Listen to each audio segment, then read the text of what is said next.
ஆகாயத்திலிருந்து பெய்யும் மழை யாருடைய சொத்து தெரியுமா? உங்களுடையது, என்னுடையது, இந்த பூமியின் உரிமை.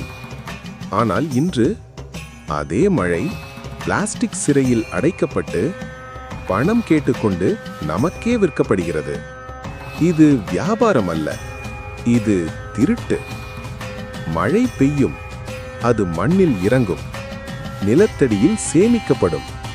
அது கிராமங்களின் உயிர், விவசாயத்தின் இரத்தம், மக்களின் குடிநீர். ஆனால் பெரிய நிறுவனங்கள் என்ன செய்கின்றன? அவர்கள் பூமியின் வயிற்றை துளையிட்டு நீரை சுரண்டுகிறார்கள்.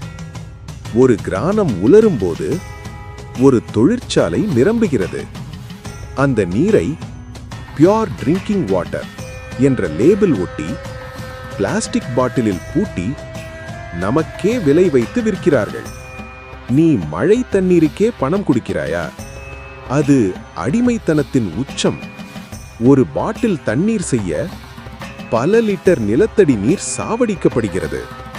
அந்த இடத்தில் விவசாயம் சாகிறது, கிணறுகள் வறண்டு விடுகின்றன, விலங்குகள் தண்ணீருக்காக அலைகின்றன. ஆனால் நகரங்களில் ஏசி அறையில் உட்கார்ந்தவர்கள் மினரல் வாட்டர் குடிக்கிறார்கள். மழை வானத்தின் சொத்து, நீர் பூமியின் உரிமை. அதை பாட்டிலில் அடைத்து விற்கும் அதிகாரம் யாருக்கும் இல்லை. இது தண்ணீர் வியாபாரம் அல்ல, இது பூமியின் கொள்ளை. இது போன்ற பதிவுக்கு என்னை பின்தொடருங்கள்.